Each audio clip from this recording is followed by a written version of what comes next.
Okay guys, so this is the second video on our series about pedals, antipedals, bicentrics, inversions with regards to a family of n-periodics in the elliptic billiard.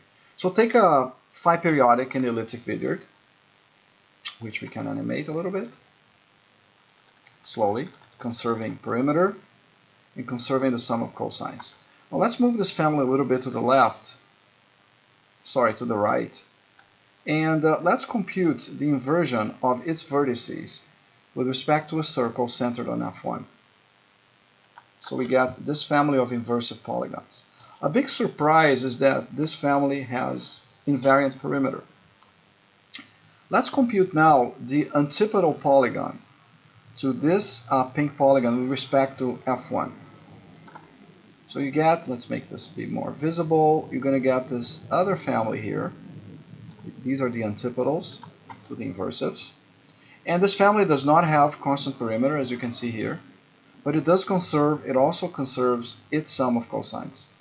Now, another really cool thing about this family is that it is bicentric, meaning that it's inscribed in this solid pink circle here, and it circumscribes non-concentric circular caustic.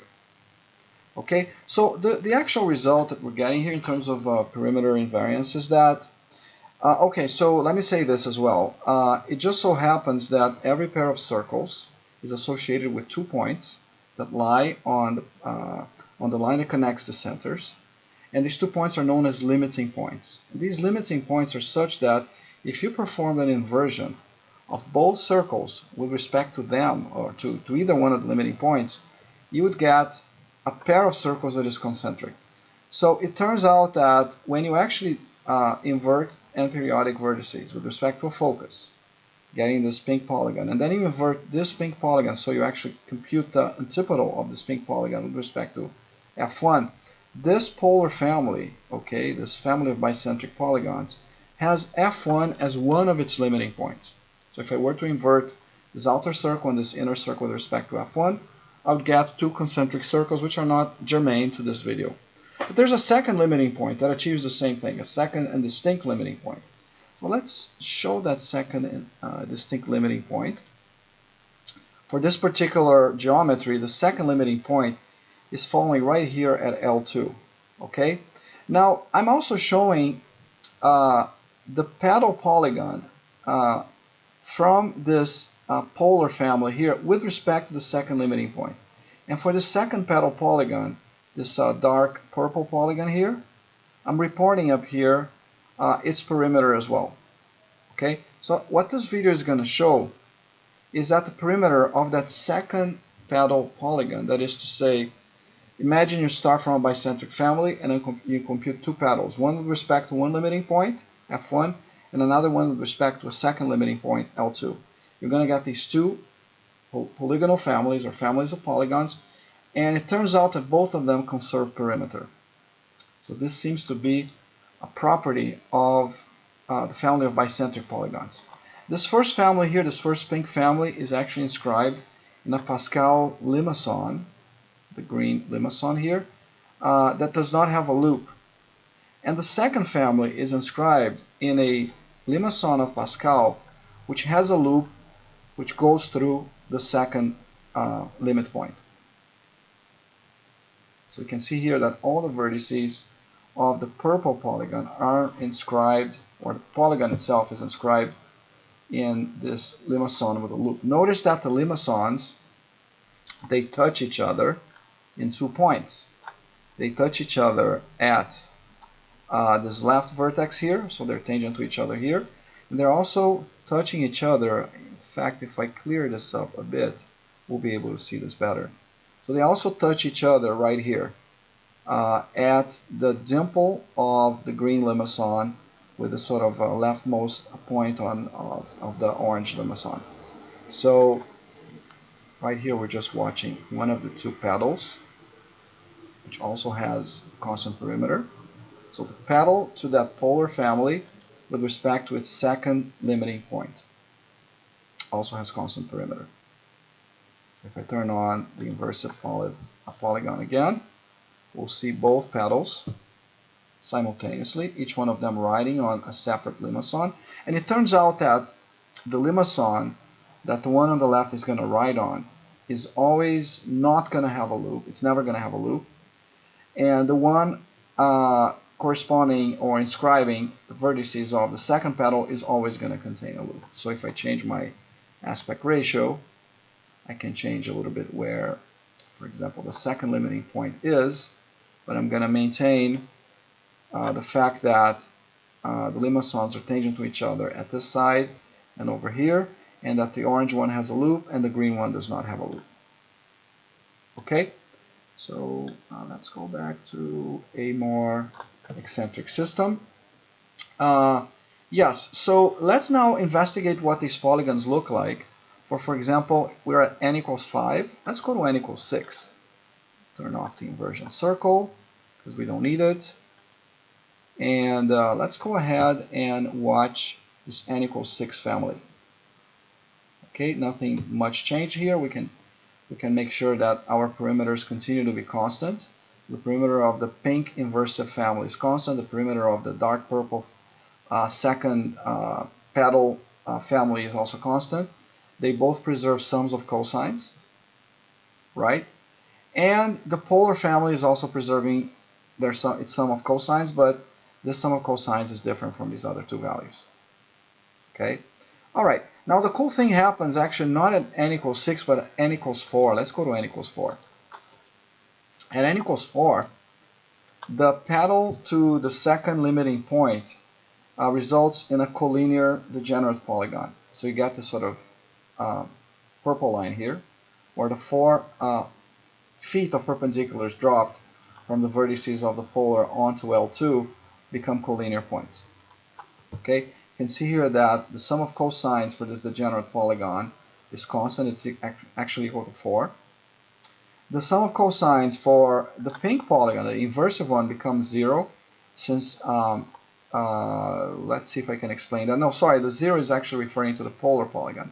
Okay, so what we have here is the fact that this is a bicentric n equals 4 family, and opposite angles are going to be supplementary. So this bicentric n equals 4 is going to get 0 sum of cosines. Okay, the inversive polygon has a sum of cosines, which is some real number here. But remark that for n equals 4, this number, and this is the only case when this happens, is not constant. All right. Now let's go to n equals 3.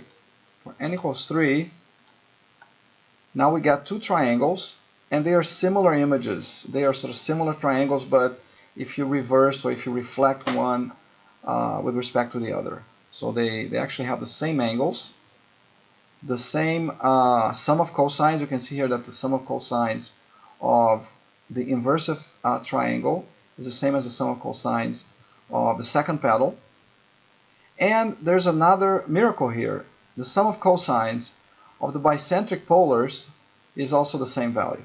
So we don't understand as well, but what's happening here is that we have a family of bicentric polygons. Let's change this aspect ratio a bit so we can see that better. Maybe 1.2, even 1.1. Okay, so now you can see here that this is my family of bicentric polygons. This is actually a polaristic family because it's an n equals 3 with fixed circumcircle and fixed incircle. Now we know that this family conserves the sum of cosines, but what's interesting about this result is that its sum of cosines is identical to the sum of cosines of the two petals with respect to the limiting points. Okay, so you have this inversive pink and the petal with respect to the second limiting point. And what this is saying is that since the sum of cosines is equal to the ratio of in radius by circumradius, and I believe -1, what we're saying is that these three triangles have the same ratio of in radius to circumradius. So that's pretty nice.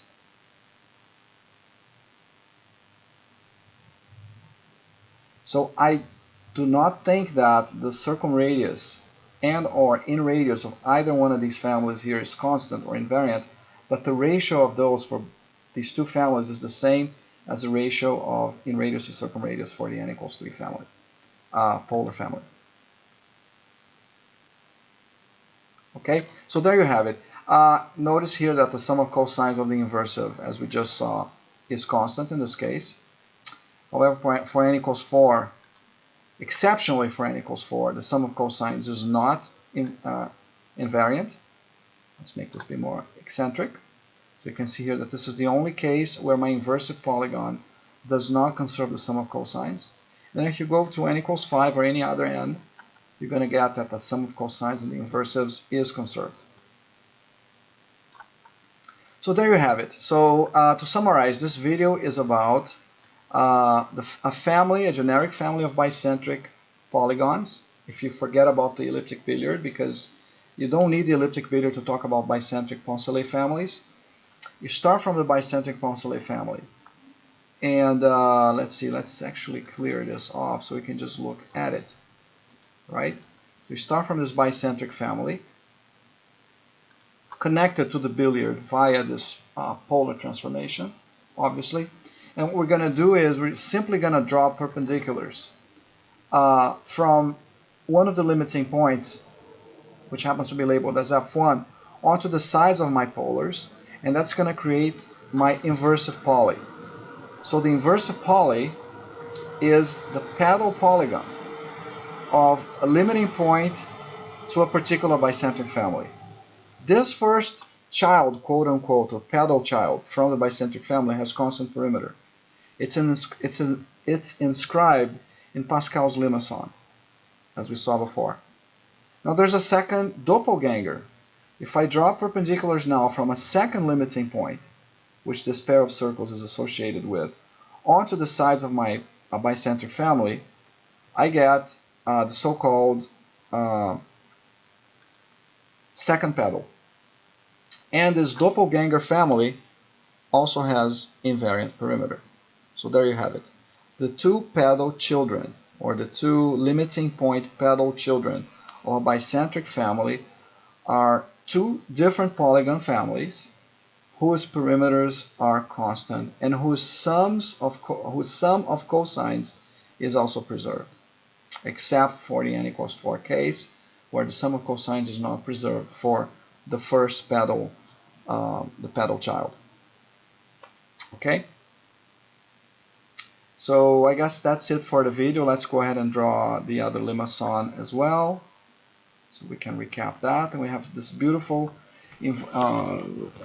family of invariant perimeters. So we have of course we have the elliptic billiard, which has invariant perimeter and conserves its sum of cosines.